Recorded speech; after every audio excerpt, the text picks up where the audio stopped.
बुद्धं शरणं गच्छामि।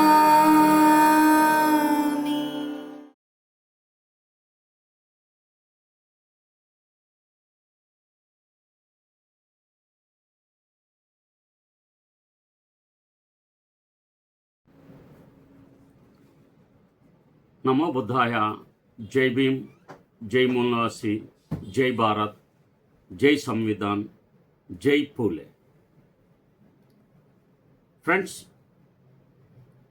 మహాత్మా జ్యోతిబా పూలే జయంతి శుభాకాంక్షలు మీ అందరికీ తెలియజేస్తున్నాం.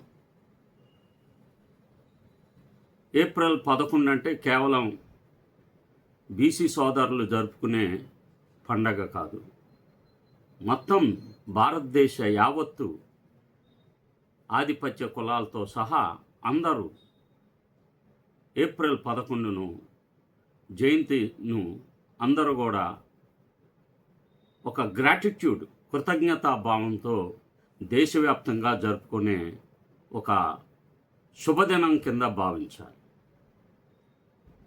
ఈరోజు నేను మహాత్మా జ్యోతిరావు పూలే భారత సామాజిక మార్పుకు మార్గదర్శి. ఎందుకంటే ఆయన మార్గదర్శకమే భారతదేశానికి ఒక పునాది ఏర్పడింది. వారి కాంట్రిబ్యూషను చెప్పలేనిది, వెలకట్టలేనిది. వారికి రాష్ట్రపిత జ్యోతిబా పూలే జీవితం ఒక సామాజిక చైతన్య విజ్ఞాన యుగానికి నాంది. 19వ శతాబ్దపు ఆధునిక భారతదేశం కుల ప్రాముఖ్యత, బ్రాహ్మణాధిపత్యం, స్త్రీల దమనానికి కేంద్రంగా మారిన విపరీత సమాజాన్ని ఎదుర్కొంది. అప్పటి పరిస్థితులు అత్యంత దారుణంగా ఉండేవి. ముఖ్యంగా షెడ్యూల్ కులాల స్థితి అత్యంత దారుణంగా ఉండేది. అటువంటి వేళ రాష్ట్రపిత జ్యోతిరావు గోవిందరావు పూలే అనే గొప్ప సంస్కర్త, సామాజిక వీరుడు, విప్లవ వీరుడు ఒక దీప స్తంభంలా వెలుగొందాడు. పూలే గారు కేవలం సంస్కర్తే కాదు, విద్యాయోధుడు, క్రాంతి దూత, పీడితుల పితామహుడు. ఆయన అనుసరించిన మార్గం ముందుగా చదువు ద్వారా, ఆపై చైతన్యం. ఈ చైతన్యపరిచి చివరికి చైతన్యంతో కూడిన సంఘ ఘర్షణ ద్వారా వారు పెనుమార్పు సమాజంలో తీసుకువచ్చారు. దాన్ని సనాతన ధర్మం హర్షించలేకపోవచ్చు, కానీ వారి వేసిన బీజం వలన భారతదేశంలో ఒక మహా వ్యక్తి పుట్టాడు. ఆయనే బోధిసత్వ డాక్టర్ బాబాసాహెబ్ అంబేద్కర్. వీరు 1890లో చనిపోతే, పరినిర్వాణం చెందితే, బాబాసాహెబ్ 1891లో పుట్టారు. వీరు పూలే నేపథ్యం 1827 మహారాష్ట్రలోని పూణే జిల్లాలోని కాత్ గున్ గ్రామంలో జన్మించిన జ్యోతిరావు మాలి బగిందా కులానికి చెందినవాడు. బ్రాహ్మణ వర్గం ఆధిపత్యం నడిచే కాలంలో అణగారిన వర్గానికి చెందినవారు చదువుకోవడం అనుమతించబడేది కాదు. అంత విపరీతమైన పోకడలున్న, చాలా దారుణమైన పరిస్థితులు ఉండే రోజులు. అయినా తల్లిదండ్రుల ప్రోత్సాహంతో పాఠశాలలకు వెళ్ళిన పూలే తన వ్యక్తిత్వాన్ని అభివృద్ధి చేసుకున్నారు. ఆ రోజుల్లో బాల్య వివాహాలు జరుగుతూ ఉండేవి. వారికి 13 సంవత్సరాలు, క్రాంతిజ్యోతి అమ్మ సావిత్రిబాయి పూలేకు 8 సంవత్సరాలు. వివాహానంతరం తన భార్య క్రాంతిజ్యోతి అమ్మ సావిత్రిబాయి పూలే దేశంలోని మొట్టమొదటి స్త్రీ ఉపాధ్యాయురాలుగా తీర్చిదిద్దడం ద్వారా మహిళా విద్యా ఉద్యమానికి భారతదేశంలో ఒక ప్రబలమైన నాంది పలికారు. ఈ విషయం మహిళలు అందరూ గమనించాలి. బాబాసాహెబ్ నా గురువు పూలే అన్న దేనికి కారణం ఏమిటి? ఎందుకు బాబాసాహెబ్ పూలేను, మహాత్మా జ్యోతిరావు పూలేను గురువు అని అన్నారంటే, బోధిసత్వ డాక్టర్ బాబాసాహెబ్ అంబేద్కర్ జ్యోతిరావు పూలేను తమ గురువుగా అభివర్ణించడం వెనుక కారణం ఇద్దరు. సమాజంలో అణగారిన వర్గాల పరిరక్షణకు తమ జీవితాలను అంకితం చేశారు. పూలే గారు శూద్రాతి శూద్రుల మనోవిలువలను మార్చే ప్రయత్నం చేయగా, బాబాసాహెబ్ అంబేద్కర్ ఆ మార్పుని చట్టబద్ధంగా, రాజ్యాంగబద్ధంగా, రాజ్యాంగ శిల్పి రూపంలో మలిచారు. పూలే అనేక అంశాల్లో బాబాసాహెబ్కు మార్గదర్శకుడుగా నిలిచారు. గొప్ప మహోన్నత వ్యక్తి. ఆ మహోన్నత వ్యక్తిని మరలా మహారాష్ట్రలో ముందుకు తీసుకొచ్చారు. బ్యామ్సెఫ్లో, ఆనాటి బ్యామ్సెఫ్లో పనిచేసిన గొప్పవారు. విద్యలో సమానత్వం, కుల వ్యవస్థను విస్మరించాలనే విజ్ఞానం, మహిళల హక్కులపై స్పష్టమైన దృష్టికోణం, ప్రభుత్వ స్థాయిలో పేదలకు సంక్షేమ పాలసీల రూపకల్పన, ఈ రంగాలలో పూలే చూపిన మార్గం బాబాసాహెబ్ గారికి శాస్త్రీయంగా, ప్రాయోగికంగా ఉపయోగపడింది. దీనిని ఎవరు విస్మరించజాలరు. అందుకే మహాత్మా జ్యోతిరావు పూలే ఒక మార్గదర్శకుడుగా, ఒక సమాజానికి దిక్చూచిగా, శూద్రులు ఎవరైతే ఇప్పుడు బీసీ సమూహం ఉన్నారో వారికి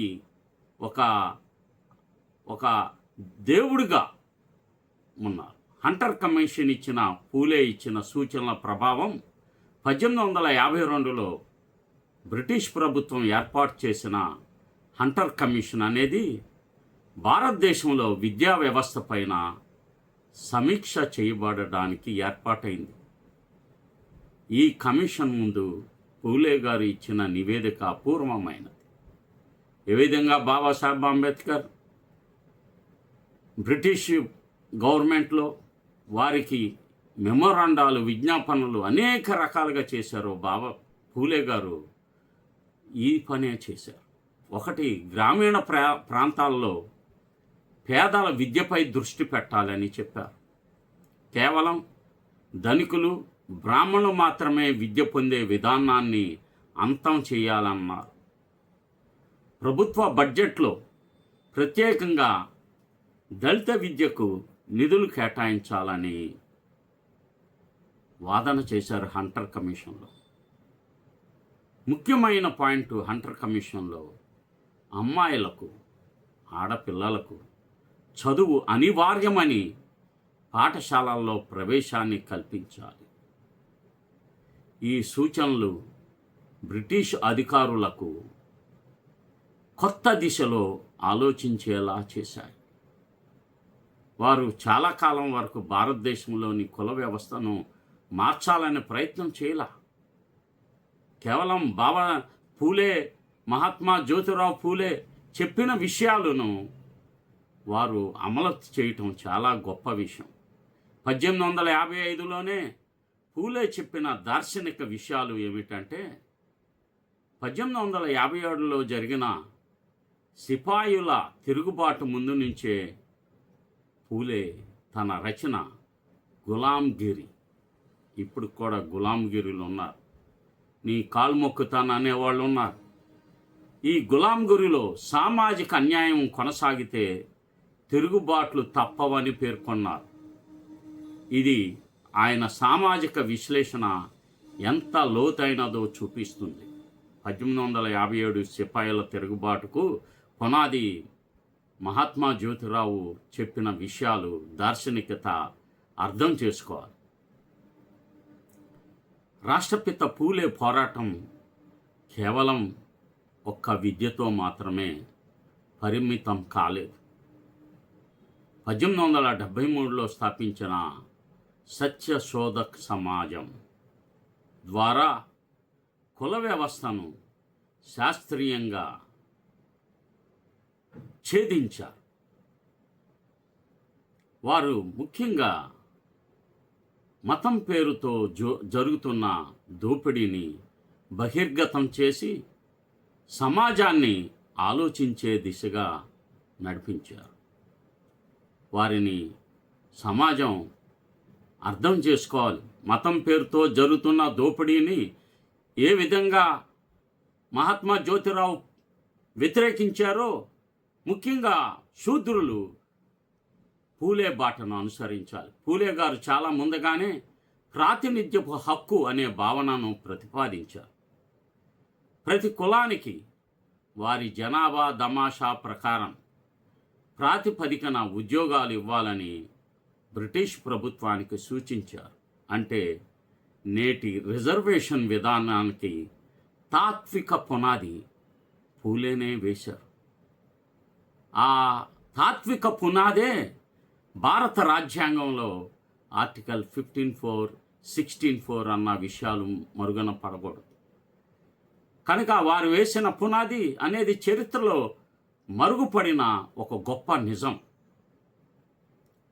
ఇంకా ఒక ముఖ్యమైన విషయం ఏమంటే, పూలే గారు రైతుల కూలీల సమస్యలపై గొప్పగా స్పందించారు.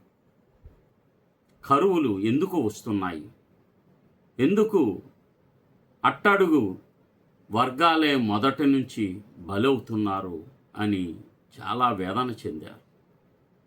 ఆయన ఆ వేదనలో పేద రైతులు, కూలీలుకి ప్రాధాన్యత ఇచ్చారు.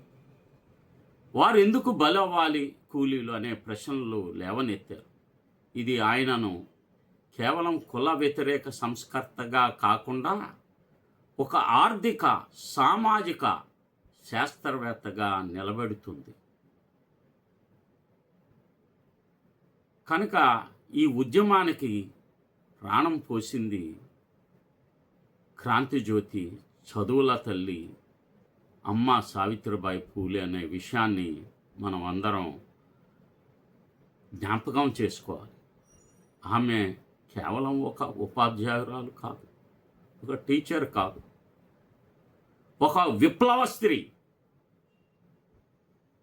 విప్లవం అంటే సామాన్యమైన విషయం కాదు. స్త్రీల విషయంలో ఆ రోజుల్లో వితంతువుల కోసం శరణాలయాలు, బాలికల కోసం పాఠశాలలు, కులాంతర వివాహాలు, మహిళల గౌరవం కోసం పోరాటం, ఇవన్నీ ఆమె చేసిన మహోన్నత సేవలు.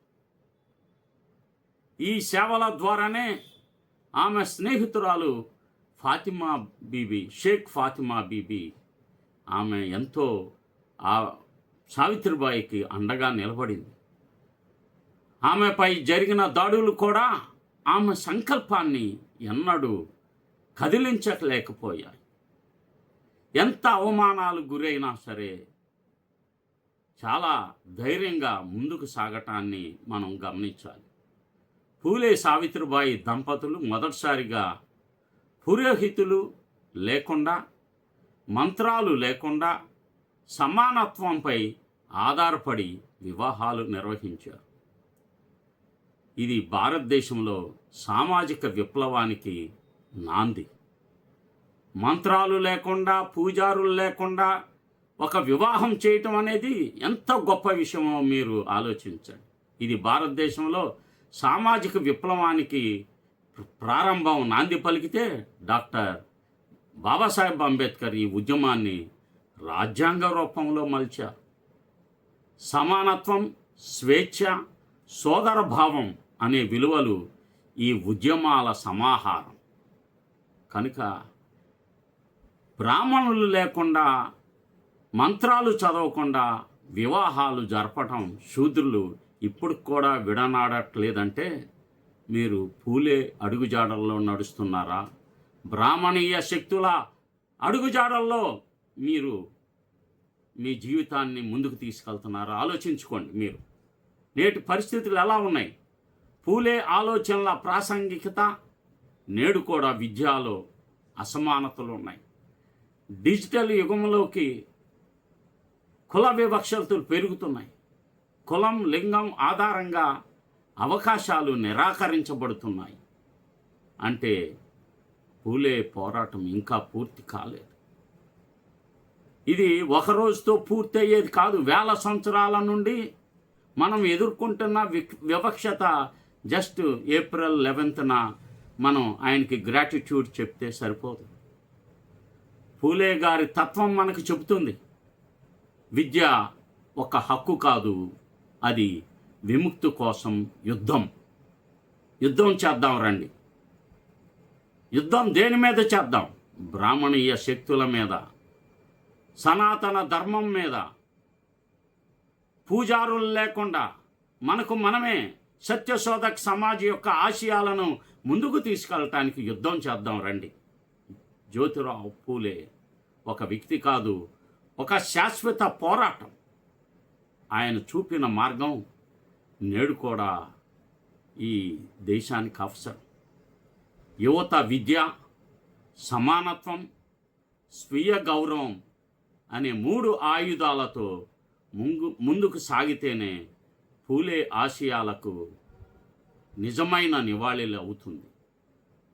కనుక మిత్రులారా, మనం నివాళులు నిజంగా మహాత్మా జ్యోతిరావు పూలే జయంతి జరుపుకోవాలంటే కేవలం మనం ఆచరణలో తీసుకురావాలి.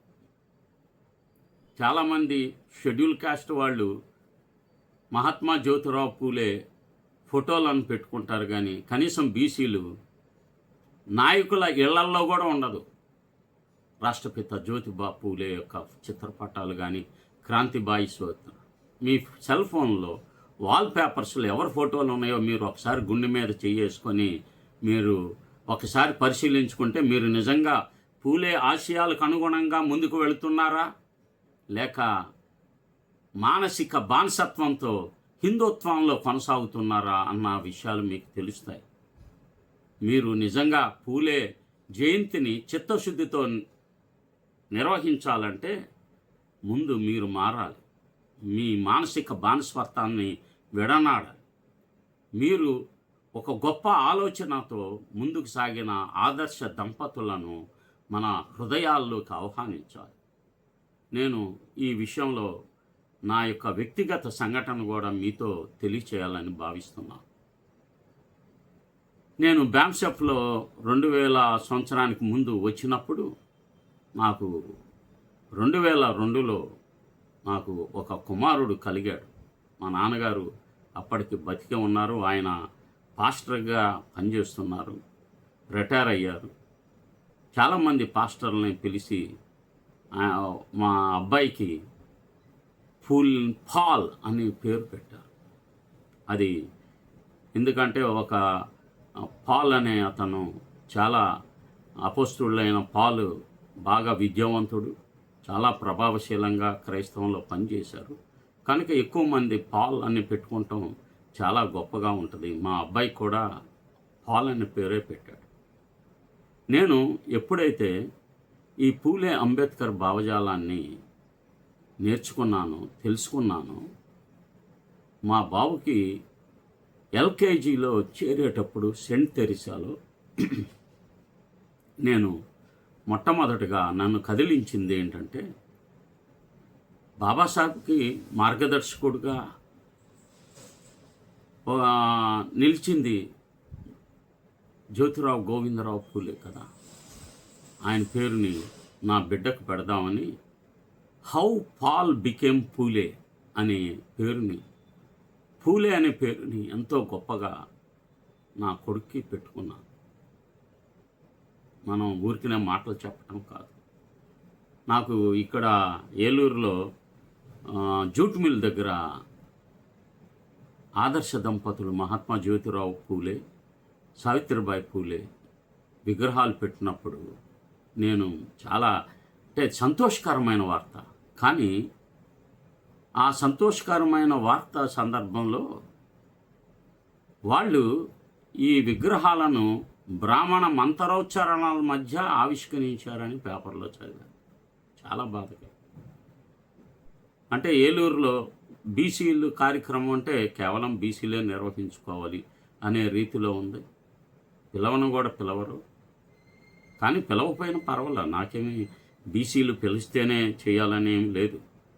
నేను హ్యాపీగా, అందుకనే ఈరోజు పని కట్టుకొని నా యొక్క మెసేజ్ ఏప్రిల్ 11న ఏమై ఉండాలి అనేది ఆలోచించి ఒక వ్యాసం రాయటమే కాకుండా ప్రజాకాంక్షకు కానీ ఇతర పత్రికలకు ఈరోజు నాకు గొప్ప ఆదర్శవంతుడైన బాబాసాహెబ్కి ఎలాగా after Buddha and Kabir Phule is my guru అన్నారు. ఈ సామాజిక ఉద్యమంలో కొనసాగుతున్న నాకు బుద్ధుడుతో పాటు మహాత్మా జ్యోతిరావు పూలే, బాబాసాహెబ్ అంబేద్కర్, వీళ్ళు ముగ్గురు కూడా నాకు మార్గదర్శకులే. కనుక వారి మార్గదర్శకంలోనే వారు చెప్పిన ప్రిన్సిపల్స్ని నిజ జీవితంలో ఆచరించటం ఏదో కంటి తుడుపు చర్యగా మా బీసీలందరూ, మీరు ఇదివరకు చింతారావు అని నా మిత్రుడు ఉండేవాడు, బిఎస్ఎన్ఎల్లో చనిపోయారు. వారు ఆర్ కృష్ణయ్య గారి దగ్గరికి ఒకసారి కొంతమంది షెడ్యూల్ క్యాస్ట్ వాళ్ళతో కలిసి ఈ పూలే గురించి వెళ్ళినప్పుడు, ఎందుకయ్యా మీరు ఎస్సీ వాళ్ళు ఆయన మాకు వదిలేయండి, మేమేదో చూసుకుంటాం అని చెప్పటం నిజంగా నాకు చాలా బాధాకరం వేసింది. మహాత్మా జ్యోతిరావు పూలే షెడ్యూల్ కులాల కోసం, మహర్లు మాతంగుల కోసం ఎంత తపన పడ్డారో. ఈరోజు ఆయన ఒక విత్తనం నాటాడు చూసారా, అప్పుడు ఆ నాటిన విత్తనం నుంచి ఒక మహావృక్షం ఎదిగింది. అదే మహావృక్షం బాబాసాహెబ్ అంబేద్కర్. ఈ మహావృక్షం చెట్టు కింద ఎంతమంది సేద తీరుస్తున్నారు, ఎంతమంది ప్రయోజకులయ్యారు, ఎంత సామాజిక చైతన్యం వచ్చిందో మనం ఎవరిని విస్మరించజాలం.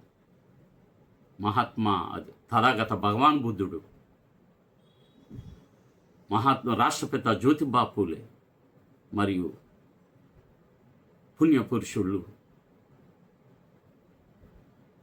బాబాసాహెబ్ అంబేద్కర్, వీళ్ళని మన వారి యొక్క భావజాలాలను నిరంతరం ప్రచారం చేయాలి. ఈ భావజాలాలను ప్రచారం చేయకపోతే మన కుటుంబీకులకు, ముఖ్యంగా స్త్రీలకు, మన ఇంట్లో ఉండే స్త్రీలకు, వారి ద్వారానే హిందుత్వం ఒక జనరేషన్ నుంచి ఇంకో జనరేషన్కి తరతరాలుగా వెళ్తుంది. వాళ్ళను మార్చాలి. ఇంట్లో ఎవరైతే ఈ భావజాలం తెలుసుకున్నారో మొదటగా వారు మార్చాల్సింది మహిళలను, వాళ్ళ పిల్లలను. వాళ్ళకి ఈ భావజాలం చెప్పి వాళ్ళు పూజలు పునస్కారాలు నుంచి దూరం చేయాలి.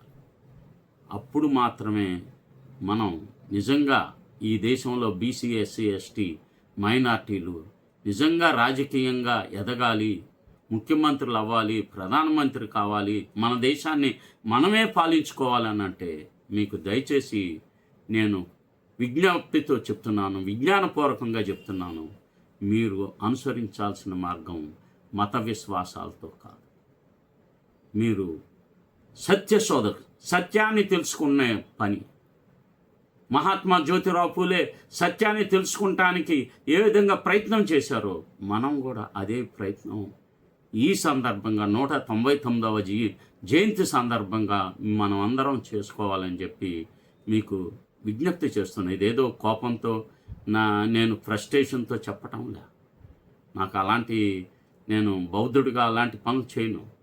నేను మిమ్మల్ని కన్విన్సింగ్ చేయాలని, మన సమాజాన్ని మార్చుకునే దిశగా, ఆలోచించే దిశగా చేయాలని చెప్పి నేను ప్రయత్నం చేస్తున్నాను తప్ప మీరు అన్యథగా భావించవలదు.